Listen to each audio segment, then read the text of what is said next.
At 8:47 a.m. on November 3, 1944, Private First Class Raymond Henry Dalton pressed his cheek against a stock Office Springfield M1903A4 and watched 4 German scouts moving through morning fog at what he estimated was 500 yards. Standard doctrine said 400 WD maximum for reliable kills. His spotter whispered the range was too far. Henry Dalton's finger tightened on the trigger. Anyway, in the next 90 seconds, all 4 scouts would drop and an entire battalion's doctrine would change beckers of a bent nail and some wireheads stolen from a fence. The German scouts moved in a loose diamond pattern through the abandoned vineyard outside of Brewer, France. Smart movement, tactical spacing. They'd done this before. Henry Dalton had watched similar patrols for 3 weeks. Always too far for always reporting American positions back to their commanders. Always surviving because American snipers followed the manual that said 400 yards was the limit. The manual that got men killed because German positions stayed hidden and German artillery stayed accurate and German counterattacks kept coming from place nobody had spotted. Henry Dalton's motivation sat on his rifle barrel where nobody in command had noticed it. A bent finishing nail soldered to asmal piece of wire positioned exactly to point 3 in forward of his front sight. It looked like damage. It looked like something that should have been filed off in armory. It had taken him 11 tries to get the angle right, working by flashlight in a barn while his squads. The nail created a reference point that let him judge distance and hold over without mathematics, without the complicated mil-dot calculations that worked fine on a range but failed when your hands shook and your breath fogged and men were dying. Raymond Henry Dalton grew up in Gary, Indiana, where the steel mills painted sky orange at night and covered everything in a fine layer of roost. His father ran a punch press at US. His uncle worked the black. Raymond started in the mills at 16. Summer work that turned permanent when his father's back gave out. He operated a precision grinder shaping steel parts to tolerances measured in thousandth of an inch. 8 hours a day. Official measurement of judging distance between cutting wheel and metal by eye dot of making microscopic adjustments.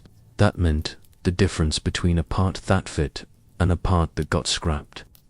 Helen to shoot on his uncle's farm outside Valparaiso, an old Winchester lever action that kicked hard and shot low. His uncle never had money for new sights. Soroman learned to hold over to judge where the bullet would go by instinctive than equipment. By 17, he could hit fence posts at 300 YD, calling his shots before the bullet landed. Adjusting for wind, he felt more than calculated. His uncle called it a gift. Ramon called it the same skill as the grinder work. Seeings, distances, making adjustments, trusting your eye. The Army drafted him in January 19 for 3. Basic training at Camp Croft, South Carolina, where he qualified expert with M1 and caught the attention of a sergeant who'd been a competitive shooter before the war. The sergeant watched Henry Dalton shoot and saw the way he judged distance without asking, the way he called window body else noticed, the way he made small adjustments between shots that looked instinctive but were actually precise. 6 weeks later, Henry Dalton was in sniper school at Camp Perry, Ohio, learning the doctrine, learning that 400 yards was maximum effective range for the Springfield bus. That's what the chart said. He questioned it once, got told the ballistics was settled science. The doctrine was proven, and privates didn't treat manuals. So he learned to shoot out to 400 yards and learned to let a gets beyond that range walk away. Helland, but he didn't agree. The rifle could shoot farther.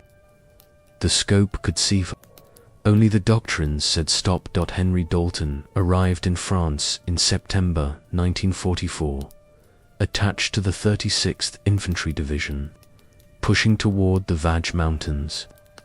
His first week, he watched a German machine gun team set up at 520 yards to far doctrine. He reported the position. Artillery was busy elsewhere. The machine gun opened up 20 minutes. Lataran killed 6 men from B Company, including a sergeant from Chicago named Eddie Jack Merritt, who'd shared his last cigarette with Henry Dalton the night before. Jack Merritt bled out in Acrotor, while the machine gun team packed up and moved untouched because they'd set up 120 yards beyond effective range. 3 days later, a German forward observer establishing in a church steeplete, approximately 480 yard. Henry Dalton's spotter, a corporal named Vincent Chen from San Francisco, ranged it with binoculars and shook his head. Too far. Within 20 minutes, German artillery bracketed their company position with devastating accuracy. 37 casualties, including Chun's friend from basic training, a kid from Oregon who'd planned to open a sporting goods store after the war. The German observer descended the steeple at his leisure and disappeared into the forest, beyond the 400 WWII bubble where American sniper schooled touch him. By October, Henry Dalton had counted 11 situations where German personnel operated beyond 400 yards with impunity. Forward observers, machine gun teams, officers with binoculars, scout snipers, all of them making decisions, calling in fear, directing men, killing Americans from a range where doctrine said, don't shoot because the probability of first-round hits drops below 60%. 60% was the magic number in the manual. Below 60%, you're wasting ammunition and giving away your position. Above 60%, you're an effective weapon system. The manual didn't account for what happened when you let the enemy operate freely. Didn't calculate the cost of observers' whole of it to call artillery. Didn't measure the value of disruption, of making the enemy uncertain, of forcing them closer where other weapons scowled engage them. The manual treated each shot as an isolated statistical event, not as part of a larger tactical picture where one bullet at 500 yards might prevent 10 artillery shells at your position. Chen understood Henry Dalton's frustration, but followed the "We shoot when we can make the shot," he'd say. "Otherwise, we're just making noise." Chen was a good Marine, followed doctrine, trusted the officer should written it. He died on October 7 when German artillery, called in by an observer, Henry Dalton, could see at 450 yards but couldn't engage by doctrine, landed a shell directly in their position. Chen took shrapnel through the chest and lasted for minutes. His last words were asking Henry Dalton to write his mother and tell her he'd been brave. Henry Dalton wrote Thelator that night. Then he started bending nails. The idea came from the steel mill. When you're grinding a part and need to hit a specific depth, you do measure every pass. You set up a reference point, a scratch mark, a piece of tape, a bent piece of wire that tells you instantly when you're at the right position. Visual reference instead of mathematical calculation. Henry Dalton did the same thing for his rifle. A reference that would tell him instantly how much to hold over at different.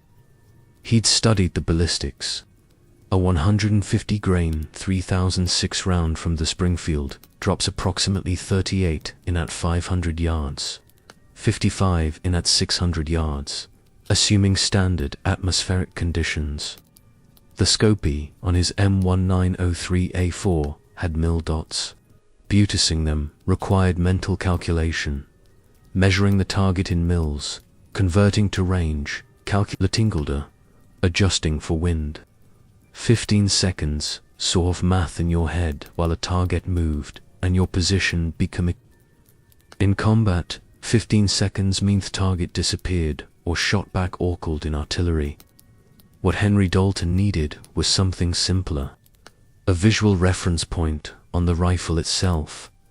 That would give him an instant holdover guide. Something that worked with muscularity instead of mathematics. Something could use instinctively, the way he'd adjusted the grinder without thinking, after 3 years of repetition. On November 1, Sainty found a piece of fence wire near a ruined barn. 10-gauge galvanized wire, stiff enough to hold shape, but thin enough to work with. He also found a box of finishing nails in an abandoned carpenter's shop. Small nails, 1.5 in long, the kind used for trim work. He selected one with a thin shaft and spent an hour filing the head down to reduce its profile. The work happened after dark, inside a bombed-out wine cellar that smelled of fermented grapes and damp stone. He used his trench lighter for light and a pair of needle-nose pliers from his pack. The concept was create a small wire bracket that would hold the nail at a specific angle above the barrel positioned forward off the front sight. When looking through the scope, the nail would appear in his view as a reference point. Position the target at the nail tip. For 500 yards, position it at the nail head. For 600 yards, position it at the wire itself. 450 YD. The mathematics were rough but workable. At the scope's magnification and the distance from his eye to the nail, every millimeter of vertical difference in the nail's position translated to approximately 50 yards of range adjustment. He bent the nail toe a 15 angle, calculating that the tip would represent approximately 50.5 drop at 500 yards. When he aligned it properly in the scope, trial and aurorialed the next 3 nights. He'd mount the device, test the sight picture, pull it off, adjust the angle, try again. Thoya had to be tight enough not to shift under recoil, but not so tight it did damage the barrel. The nail had to be thin enough not to block too much of the sight picture, but prominent enough to see clearly. The angle had to be consistent when viewed through the scope at different ranges. On the 4th attempt, he soldered the nail to Thoya using a small torch he'd borrowed from a tank mechanic. The saw jointed to be strong enough to serve a varicoil, but small enough not to add weight that would affect barrel harmonics. He wrapped the wire bracket around the barrel 2.3 in forward of the front sight, leaving the ends twist together beneath the barrel where they wouldn't interfere with his shooting position. The finished device weighed less than an ounce. It looked like battlefield damage, like a piece of wire that had gotten wrapped around the barrel accidentally and been left there because nobody cared about cosmetics in combat. Perfect camouflage from officer shoe might ask questions about unauthorized modifications. Testing happened in an abandoned quarry a mile behind the lines early morning before anyone else was awake.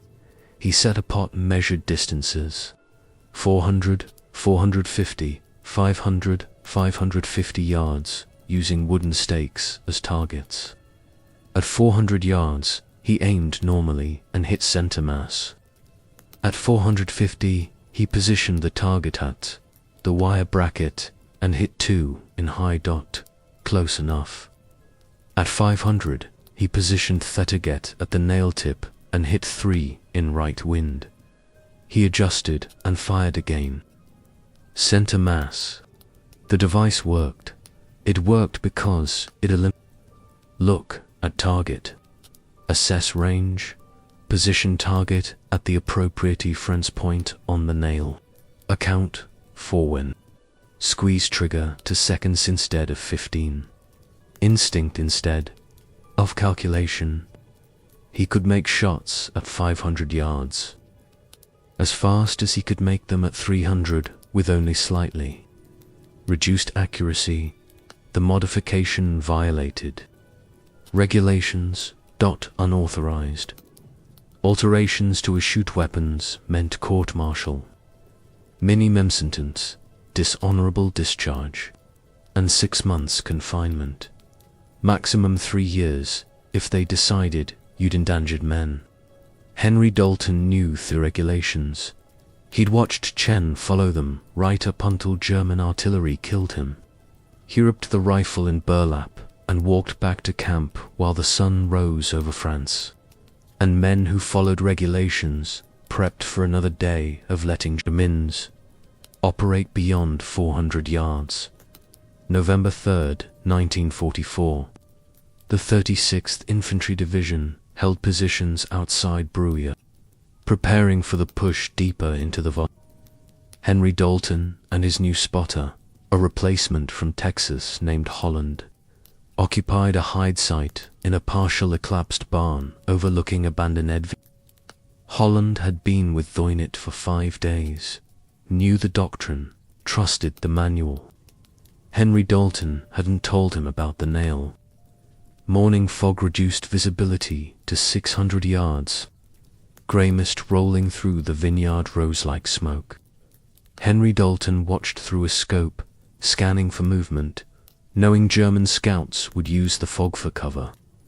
They'd been probing American positions for 3 days, trying to identify wake points for an expect. Each scout that escapes it meant better German intelligence, meant more accurate artillery, meant more American casualties. 8:45 a.m., movement at approximately 500 YD, 4 figures merging from the fog line. Moving in tactical formation through the vineyard. Germans Henry Dalton could see their field grey uniforms and coal scuttle helmets clearly in the scope. Holland drank them with binoculars. 500 YD, maybe 520, Holland whispered. Too far, wait for them to close. Henry Dalton settled behind the rifle. The scouts moved deliberately, checking sight lines, studying American positions. Clearly experienced men who understood. They carried binoculars and map cases, officers or senior scouts, valuable targets. If they reported back, American positions would be compromised. If they lived, men would die. Standard doctrine, wait, let them move closer. Take the high percentage shot at 350 Idwin. They reached the creek bed. The safe shot. The manual shot. The Shatat let them observe American positions for another 4 minutes and gain information that would kill soldiers. Tonight, Henry Dalton thought of Chen, thought of Jack Merritt bleeding in Thickrota, thought of the Oregon kid who'd wanted to sell fishing rods, thought of thievery man who'd died because doctrine Z. Let them walk until they're close enough for a 60% probability first-round hit. He positioned the crosshairs. Thelid Scout appeared clearly in Thescopy, checking a map, consulting with others. Henry Dalton estimated 510 yards based on landmarks he'd memorized. He placed the scout's chest at the nail tip, the 500Y reference, and adjusted slightly upward. Wind was negligible, maybe 2 meters hour left to right. Adjusted 1 mil right. Holland hissed, too far. Wait for Henry Dalton's squeeze it trigger. The Springfield bucked. The sound rolled across the vineyard. Thelid Scout dropped like someone had cut his strings dead before he hit Theg. The other 3 scattered instantly. Professional reaction, moving to separate positions in the vineyard. Good training wouldn't save them. Henry Dalton worked the bolt. Found Thisk and Scout moving left approximately 505 yards now. positioned him at the nail tip, adjusted for his movement, squeezed. The scout stumbled and fell. Didn't move again. The third scout, Medethia, mistake of stopping behind a vine. Thinking it provided cover, it concealed him from view but not from bullets. Henry Dalton ranged him at 515 yards. Nail tip, slight upward adjustment. The shot took 4 seconds to set up. Thebelet passed through the vine post, and the scout behind it, the fourth scout, ran. Smart move. Wrong direction. Hebrock toward the fog line, making for cover. Presenting his back, 8 approximately 520 YD, moving target. Maximum range for Henry Dalton's system. He led the scout by 2 mils. Positioned the nail, controlled his breathing. Pressed the trigger during the natural pause between heartbeats. The scout's legs went out from under him. He tumbled into the vines and didn't get up. 90 seconds, 4 shots, 4 hits, 500 yards, average. All of them dead. Holland stared through Theban. Jesus Christ, what did you just do? Henry Dalton worked the bolt, ejecting the last spent casing. Kept them from calling artillery on our position tonight. That's over 500 YD. Manuel says. Let them observe us and report back. I don't follow that manual anymore. Holland lowered the binoculars, studying Henry Dalton, like Hedgist spoke in Chinese. How did you arrange that? I didn't see you use the mill dots. Henry Dalton pointed at Theban nail on his barrel.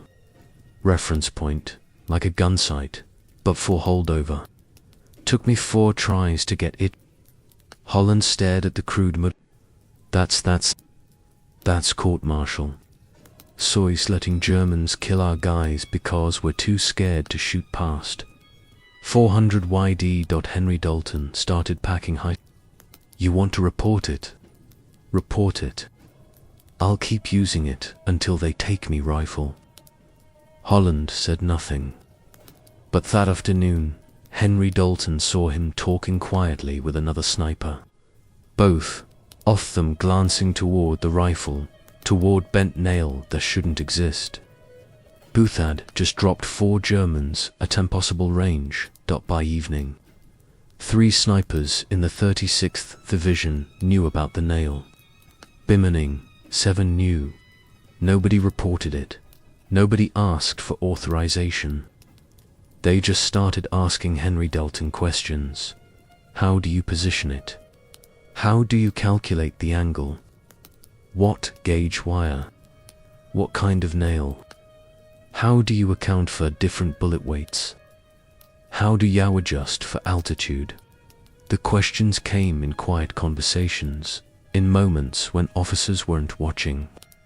In the careful way, enlisted men share forbidden knowledge that saves lives.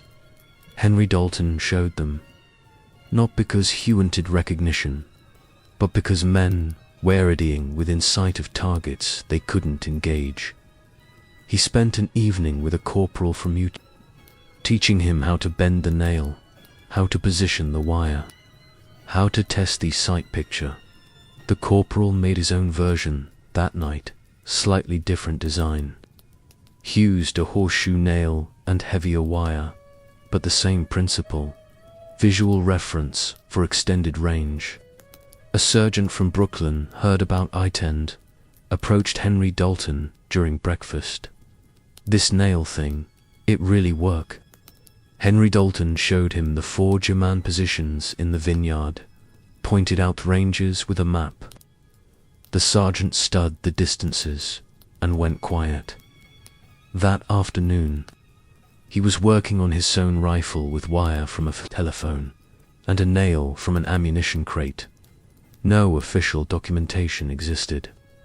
No engineering approval, no armor inspection.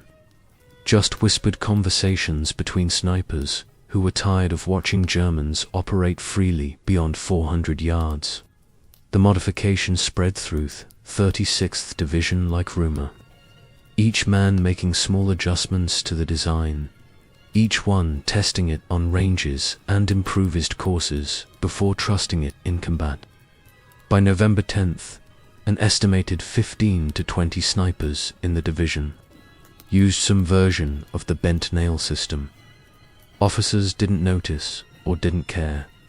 The snipers kept their rifles clean, followed orders, made their shots. The nail was small enough. Crude enough that it looked like battlefield debris. Only another sniper would recognize ITA's modification, and snipers weren't telling.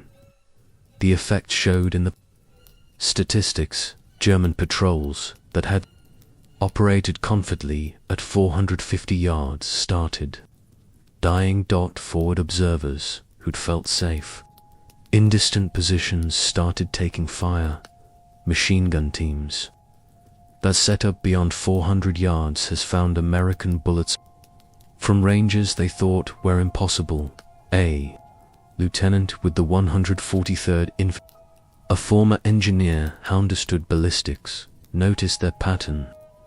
He pulled Henry Dalton aside on November 13th. Your sector. We're getting confirmed kills at 500 plus yards. 3 weeks ago, nobody was shooting past 400. Watch. Motivation. Henry Dalton said, lost a good spotter to artillery that. Couldn't stop because doctrine says don't shoot. But how are you making the shots? The math doesn't. The lieutenant stopped, noticing the Nelfer the first time. He leaned closer, studying it. That's a visual holdover guide. Yes, sir. That's unauthorized modification. Yes, sir. The lieutenant looked at the Nell for a long moment. Looked at Henry Dalton. Looked at the map showing German casualties in the sector. I didn't see anything, he said finally. But if I get asked why our sniper effectiveness jumped 40%, what do I say? Say, we got motivated after Corporal Chen. The lieutenant nodded slowly. Chen, good Marine. Shame, what happened? He started to walk away, then turn it back. That modification, how many of your men are using it? Don't know, sir. Haven't asked because you didn't authorize it. Correct, sir. I didn't authorize anything. Then I can't tell you to stop something I don't know exists. The lieutenant walked away. The next day, sniper ammunition allocation increased by 30%.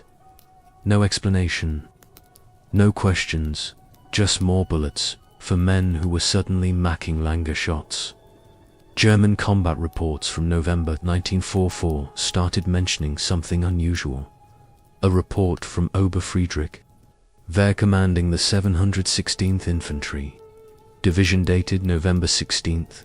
American rifle fire has increased in effective range over past 2 weeks. Forward observation positions previously safe at 450-500 meters, now drawing accurate fire. Recommend observation posts be established at minimum 600 meters from American lines. A captured diary from a German sniper found after the Battle of the Bulge contained an entry dated November 19th. The Americans have changed their Vero was hit yesterday at 480 meters. Range we always considered safe from their marksman. He was checking map when bullet took him through the chest. Clean kill, which means trained sniper, not lucky rifleman.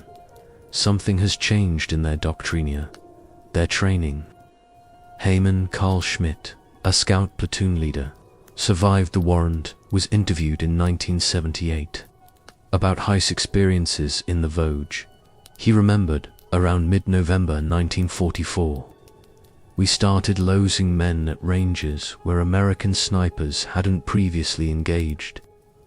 Munich lost for scouts in 1 week, all beyond 450 meters, all single shots, all fatal. We examined the bodies. Entry wounds suggested 3006 Springfield rounds, standard American sniper ammunition, but the range was outside their normal engagement envelope. We assumed they had received new scopes or new training.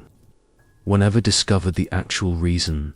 German intelligence attempted to capture an American sniper rifle to examine for modifications. On November 22nd, a patrol specificality targeted an American sniper position, overran it during a local counterattack, and recovered the shooter Springfield. The rifle appeared standard except for what the intelligence report described as damage to barrel, piece of wire, and bent nail wrapped around barrel forward off. Front sight appears to be battlefield abriss or improvised repair. The rifle went to a German weapons specialist who test-fired it at various ranges. The report concluded, no mechanical advantage identified. Improvised wire attachment appears non-functional. Rifle performs within expected parameters for American Springfield M1903. American improvement in long-range accuracy, likely due to improved training or higher quality ammunition batches. They'd examined it and missed it. The modification wasn't mechanical, it was cognitive. A visual reference that only made sense when you understood what it was for. Two German eyes, trained to look for mechanical modifications. It looked like random damage. They never considered that. The improvement came from something as simple as a bent nail, providing a holdover reference. But German tactics adjusted. Anyway, observation posts moved farther back. Patrols operated at greater distances. Machine gun positions established 600 id from American lines instead of 450. The modification had forced the enemy to alter their behavior, even though they didn't understand why.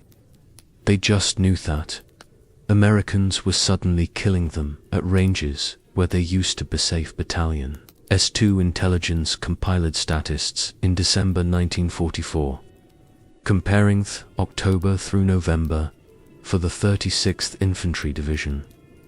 The report stamped are restricted and filed in National Archives Record Group 407 showed the following. October 1944, confirmed sniper kills 47. Average engagement range 327 yards. Kills beyond 400 yards 36.4%. German patrol casualties attributed to sniper fire. 23 American casualties from German artillery called by observers 183, November 1944. Confirmed sniper kills 89.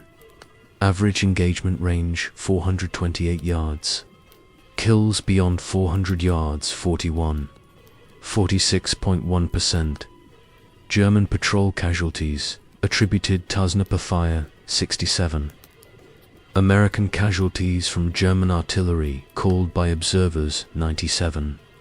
The improvement in long-range kills was 640%. Average engagement range increased 101 yards. Most significantly, American casualties from artillery called by observers who now died before completing their missions dropped by for 7%, conservative estimates, assuming each German observer prevented was responsible for calling at least one fire mission. Suggest the modifications saved between 80 and 120 American lives in November 1944 alone. The report noted significant improvement in sniper section effectiveness during November.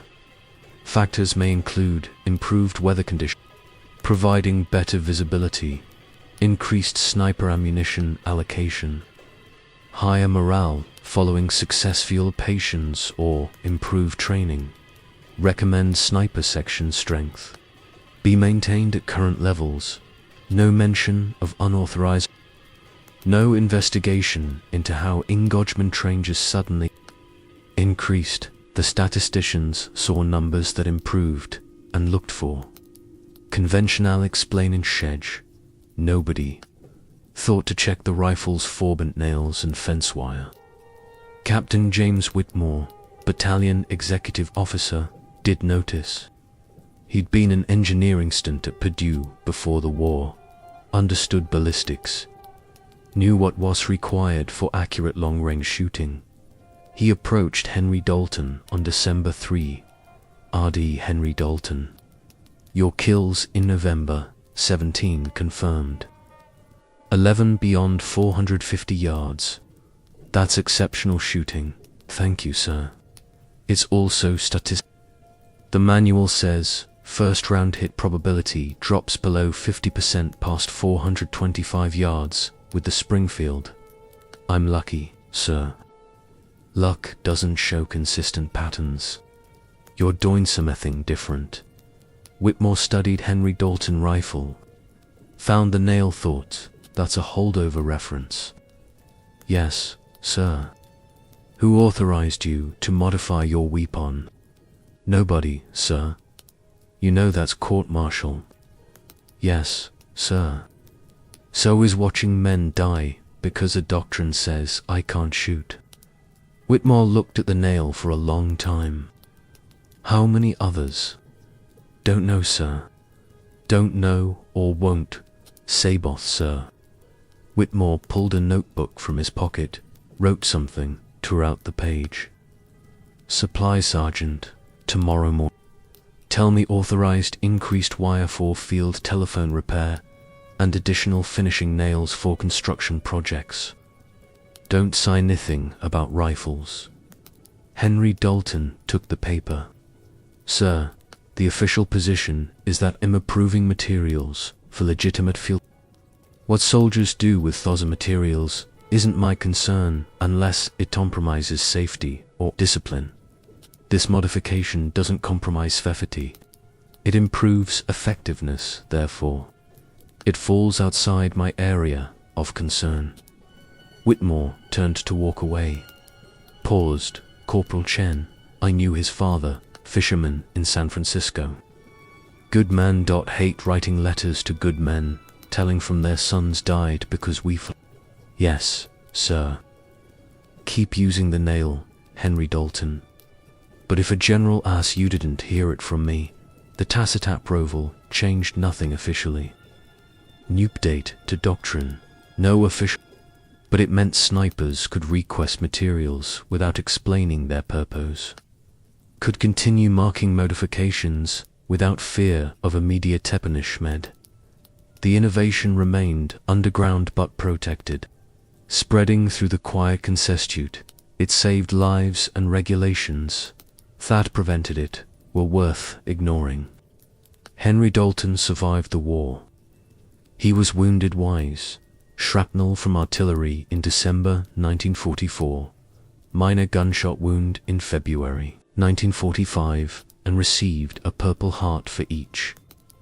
No medals for an NO, commendation for thematification that changed sniper. His service record listed him as qualified expert marksman, reliable under fire. Follows orders. The complete absence of disciplinary actions was notable only because it suggested he'd never been officially caught doing anything wrong. He mustered out in November 1945 at Fort Dix's, New Jersey, with the rank of sergeant and a combat infantryman badge. The Army kept this rifle. Standard procedure. Weapons remained government property.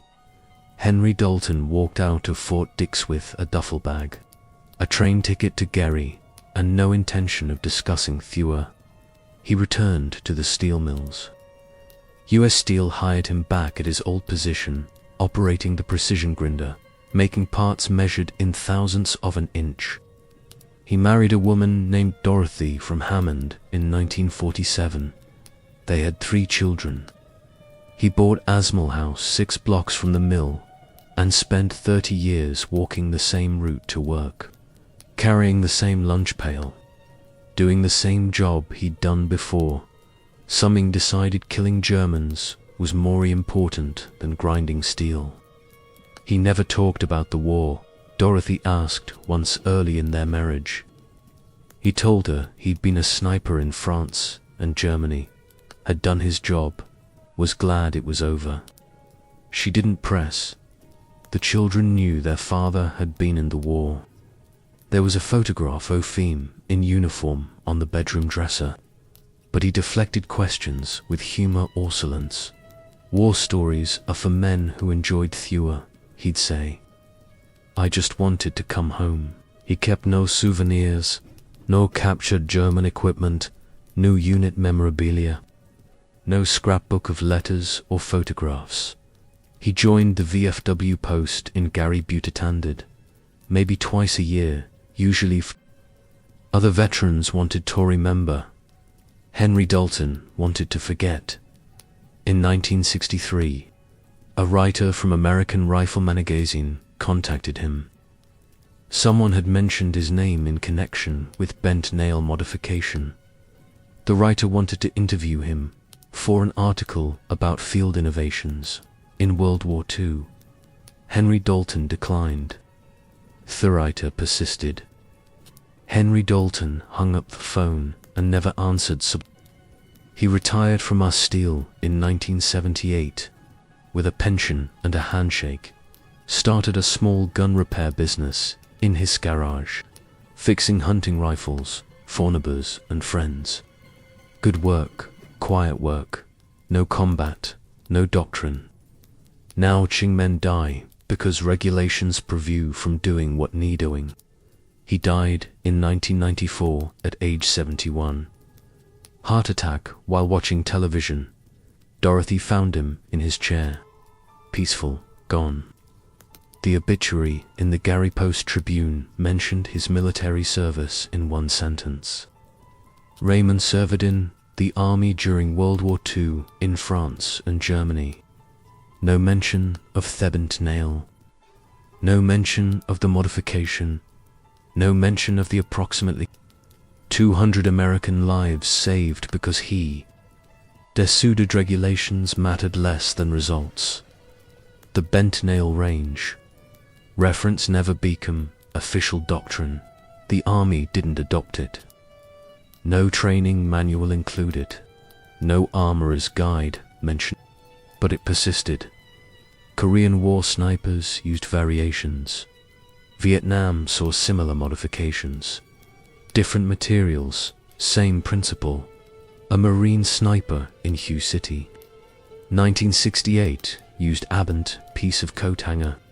Wire positioned on his barrel to make shots at extended ranges through urban terrain. An army sniper in Afghanistan. 2004 created a version using a small L bracket from a destroyed laptop soldaretto, his barrel to provide holdover at high altitude where Thiner changed ballistics. Modern sniper scopes include graduated reticles that provide similar multiple aiming points for different ranges. The technology has improved. The principle remains. Giveth shooter a visual reference that monitors calculation and enables instinctive shooting at extended range. In 1987, a military historian named Thomas Brennan researched American sniper innovations in World War II. He interviewed 73 veterans, examined archived combat reports, and traced the sudden improvement in November 1944 sniper statistics.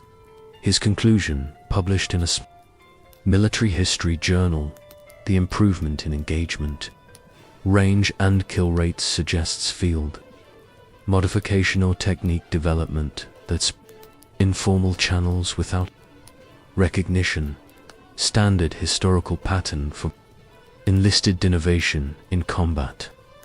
Effective change develop from necessity, spread through word of mouth, improve outcome and receive no official Licknau's Bantam.